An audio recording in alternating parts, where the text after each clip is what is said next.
Somehow we're always laughing to start. Hotep. And the cameras are aquí. Yeah. So Hotep, it's Montsho and Nwasha. Greetings. The How are you? Akoma House Initiative, culturally based counseling and consulting firm. Coming to you in the afternoon. The art and science of Black love culture. Marjorie Sheba, what's happening?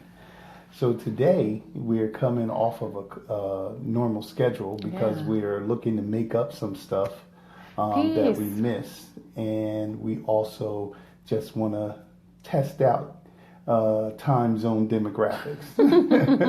So we're here today in the middle of the afternoon, and we want to talk about a relationship dynamic that we see a lot, and that is ghosting.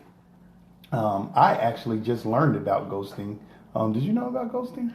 Like the activity of going ghost, yes, okay. but not the term. So I think it's always interesting the way that, things evolve and culture evolves, that now you have this term that is ghosting, but the experience, yes. Right. So we want to talk about what is the correct way, and for those that don't know, because there might be some like me out there, that ghosting is just simply when someone who you're dealing with or you're intimately involved with just ends the relationship by disappearing.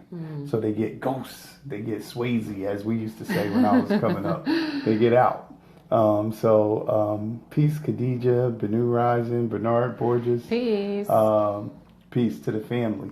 So yes, Swayze. That's a term. In a culture where we have a broken people, right, and you have a broken culture, or you have people that are practicing outside of their culture or living outside of their culture, you're going to have a lot of broken practices. So if we look at 50% of marriages are ending in divorce in less than 7 years, non-committed relationships are not lasting to 3 years, the idea of breakups is going to become, even though it's a unnatural phenomenon, it is becoming a norm. So the question on the floor is, how do you break up with a person? What are some of the experiences that you have had with breakups? Are you the person that quits, or do you get quit a lot? So who here, could say, what's the best breakup that you've had? That was the most graceful. And then what is a terrible breakup that you have? Because we'd love to hear like a real life scenario. Not to cause you any stress if you have to think about it, but one that you don't mind sharing. What I think is really interesting about ghosting, when I just took a look at the term and took a look at how people are using it, is that we're in an era of over communication, is what I would say. So this is what Montsho and I were talking about. The fact that right now you can have a level or a frequency of conversation, so-called communication, that's not necessarily of any depth, but you can go from, hey, I met someone online, I follow them, so I see all of their posts, I know what they have for breakfast, lunch, and dinner, whether I'm with them or not. I see that when they travel, I see what books they love and what they're talking about right now, and I feel like I'm in this kind of intimate relationship with them that would call for a certain amount of empathy and respect when we stop talking. But I think it's interesting, the article that I read about it was talking about how people ghost, and when they think that they don't owe the other person another, kind of communication to really close it out or to break up. They say sometimes people don't even think they were really together in the first place, which I think again talks about communication.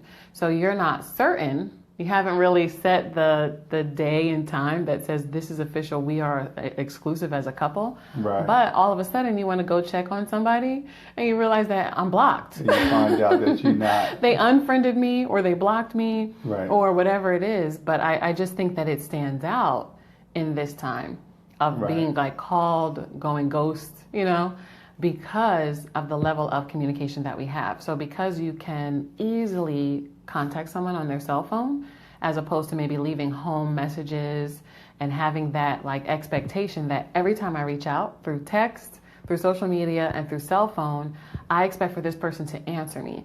And we have intimate communication early in the morning to late at night, to even if it's just sending the Akoma, Right. And showing the love, you feel like, hey, that's a level of communication. So when it cuts off, it seems like you just lost a limb or something like that. Right. So I think it also shows that we do have a lack of empathy.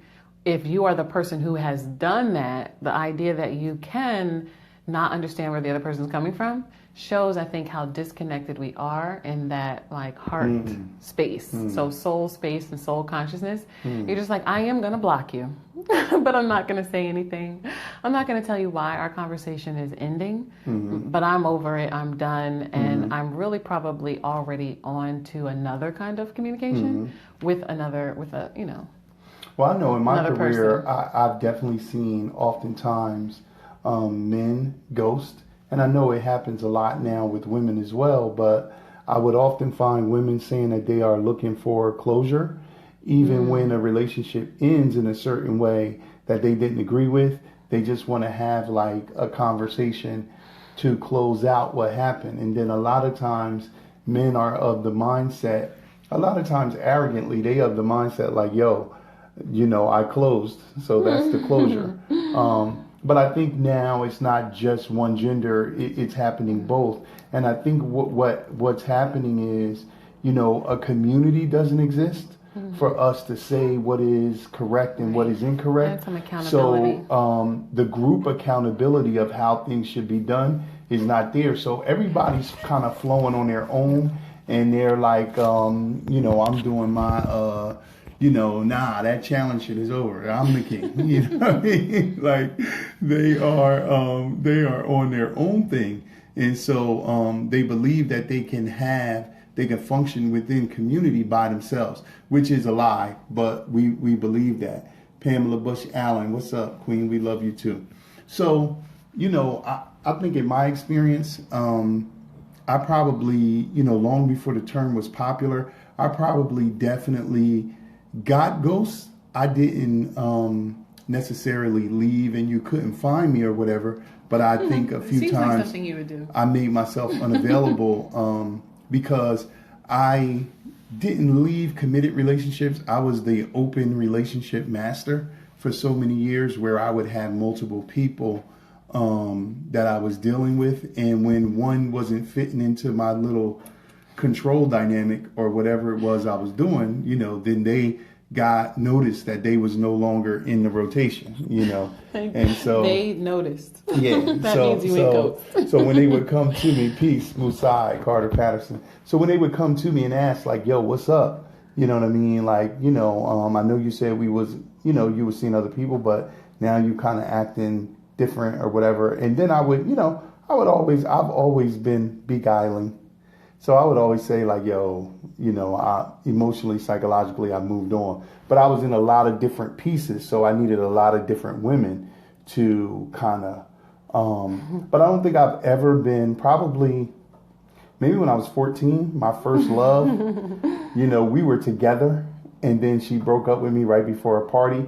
And I called her and told her, like, yo, I'm not going to that party. She was like, it don't matter to me because we're not together no more anyway. I was like, oh, shit, I'm going to that party. I got up and went to the party. By the end of the party, we was back together again. So that was the only magic. That was the only time that I've ever been somebody like, you didn't get the message? I don't think I haven't done it. And I don't think that it's really happened to me. But I haven't had, I think having relationships again in this time, it probably would be done to me. Right.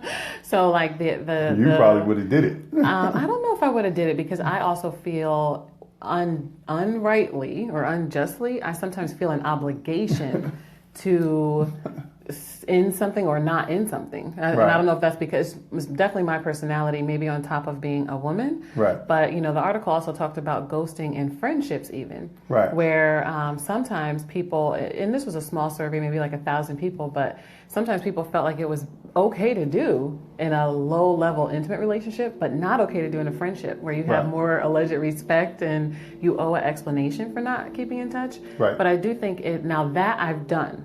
Right. not blocking someone, but been like more out of touch, or with the out of sight, out of mind, where I have not kept up like my friendly obligations. But I wouldn't say that was going ghost. Yeah, I don't think that's going ghost. But quickly returning messages, you have that. My observation of you is that you get into your projects or whatever you're on, and you could be on that for 6 months. Sometimes if people don't come looking for you, you won't go looking for them, and that's not necessarily good.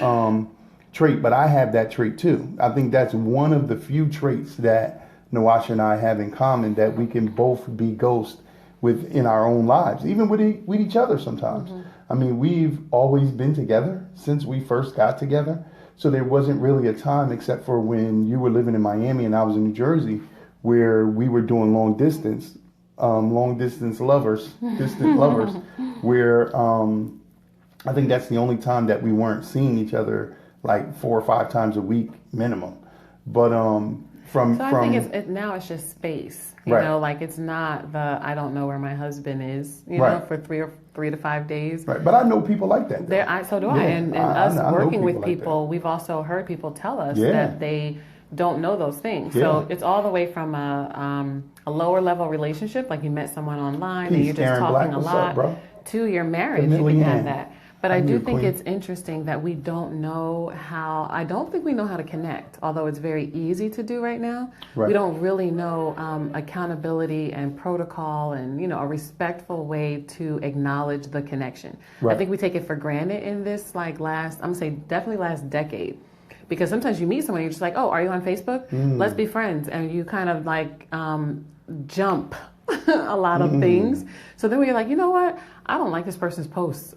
I'm blocking them, and there's not really a kind of accountability, like Montsho was saying, like, hey, some of the things that you're saying are offensive. You might have said that in an in-person friendship, but nowadays when you're like, oh, I met at a networking event, I met at a party, and we're just following each other. Vaughn Jackson, and Indigenous man. Peace, beloved. Inboxing each other. I think it's a very intimate level of communication and a high level of contact that we have right now. I know I tell my daughter, both of them, when they are calling their friends, now they're only 7 and 8 years old, but I tell them, realize that you're calling your friend's mom's cell phone. Because I think even when they watch us on cell phones, it seems very automatic. It seems like, let me send a text message. I like the little cute emojis. And I think some of the protocol for calling a person is lost on them. So even when I tell them, say, hey, my name is Saiwa, and can I speak to some? I think the idea of what's happening, they just imagine a person picking up a cell phone. Right. Where I still have a memory of calling my friend's the house phone and asking politely to speak with someone. Right. So I just think our level of contact and the manner, how we contact each other online and 24 hours a day, I think that makes going ghost stand out. Right. Well, this is something I think, and I think Musai made a good point. He said he usually goes ghost in his male relationships and his male friendships because he believes it stems from an absence of positive role models. And I think that's an interesting point, Musai. And you know what I think? I think 2 things are at play. I think number one, because of the absence of culture and the absence of rites of passage, we've come to fear or move away quickly from those things that we call drama, right? And so anytime there's an uncomfortable situation or a situation that would require us to be, explicit, to be succinct, but to be clear in our emotional station wherever we are, especially when it's one of displeasure, we move away from that, right? So we I'm not messing with you no more. I'm not really kicking it with that person anymore. And a lot of times that person, especially in friendships, as Musai was saying, is not really aware of that's the way you feel. So you get offended and you hold the offense near and dear to you without giving the other person the opportunity to work it out. But really what it stems from is the inability to face uncomfortable situations. So I'd rather just say in my mind, See if that, okay, we great. back. The other thing, I think we got a call. Yeah, the other thing that I think happens okay. too, just let me say this, is that, so we're looking to avoid, things that are uncomfortable, and we just not good communicators. So, when we want to say what it is we want to say, a lot of things are, they are retrievable, they are salvageable, but we just bugging, and we just don't want to, we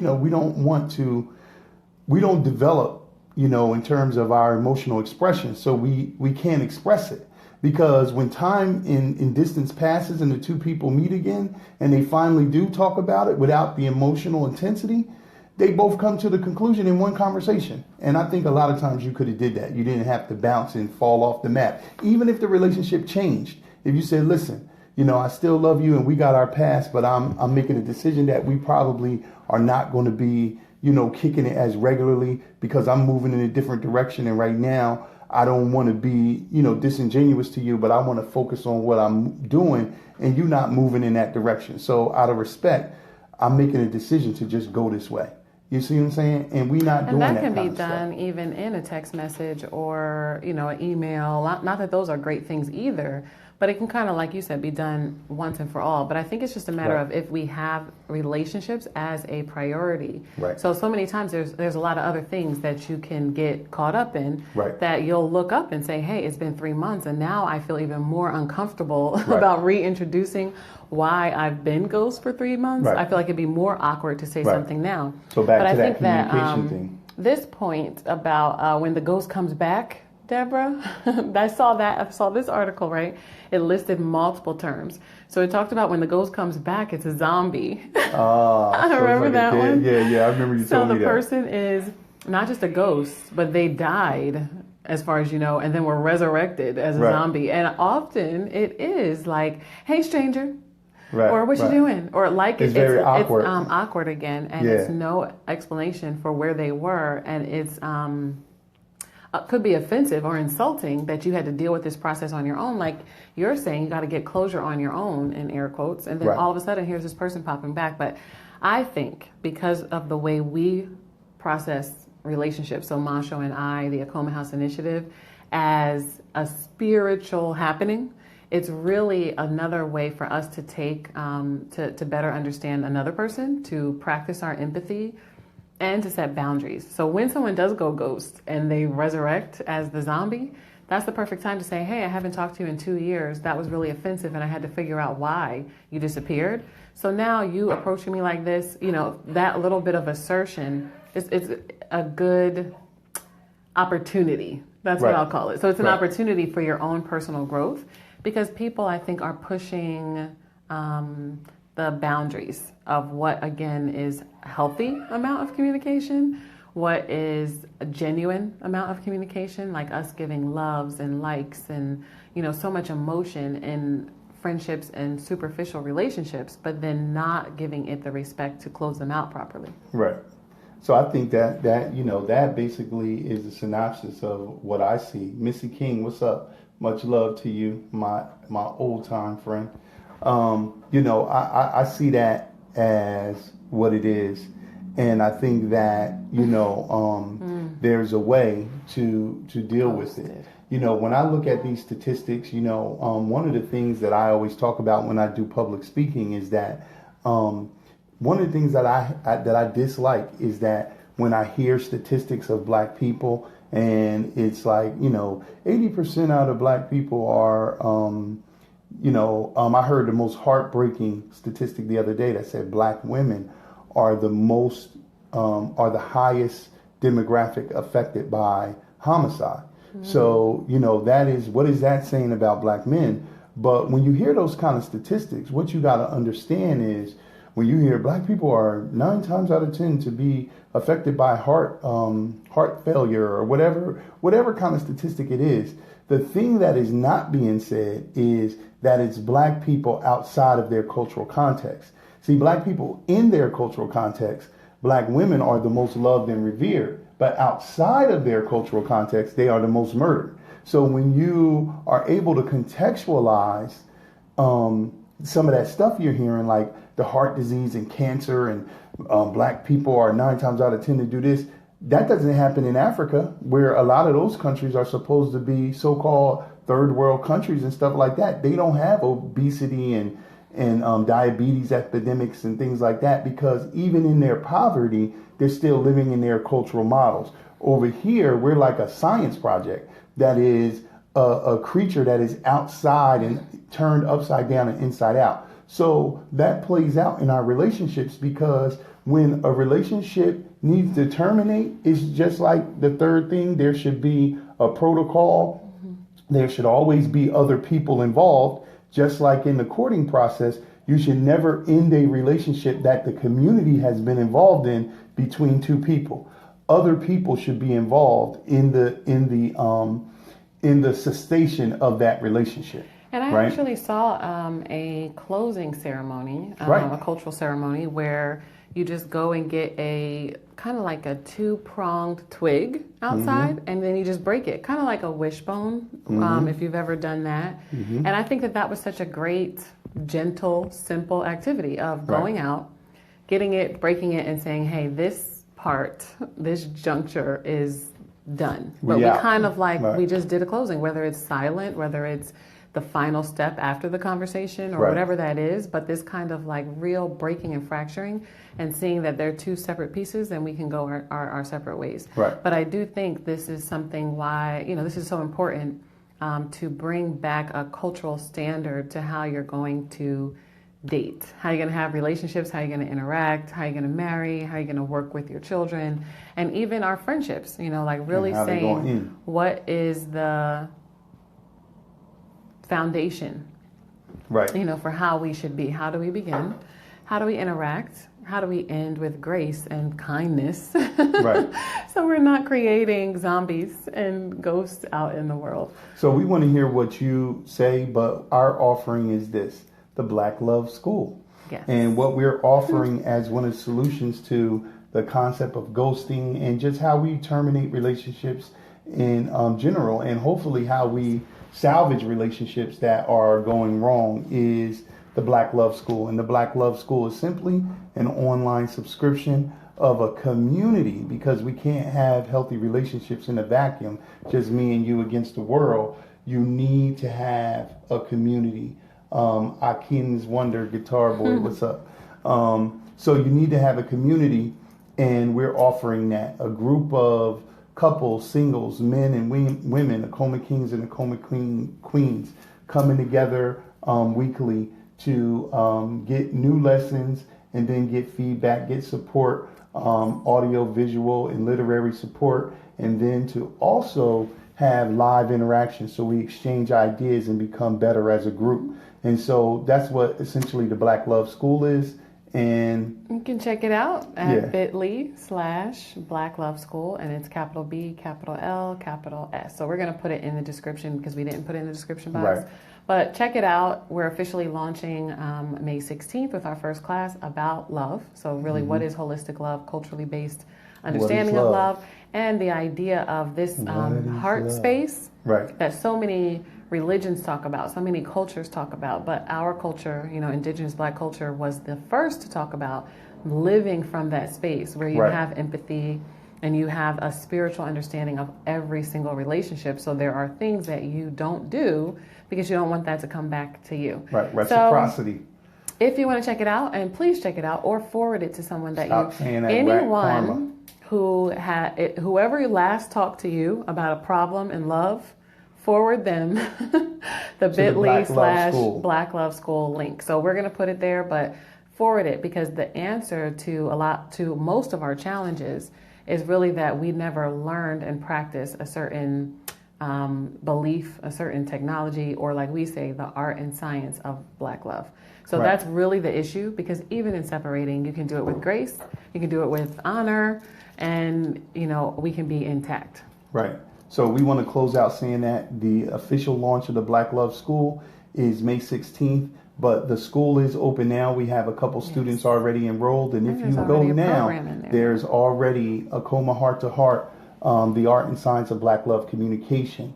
It is a full course. It's audio, video, And it's heart work, which is our emotional homework for you to do about mastering communication. It has 4 modules, which are purpose, thought, effective speaking, and active listening. And then he say, she say, the difference between the way men communicate and process information and transmit it, and the way women process, transmit, and communicate their information. It's important to know if you are a man striving to deal with a woman, and if you are a woman striving to deal with a man. And that's the only example that classical black culture accepts. So the Black Love School is here. We just wanted to touch base and say, talk about ghosting a little bit and get your input on it. Leave a comment, share this, and send them students to join the Black Love School, and send the students that you know that need that community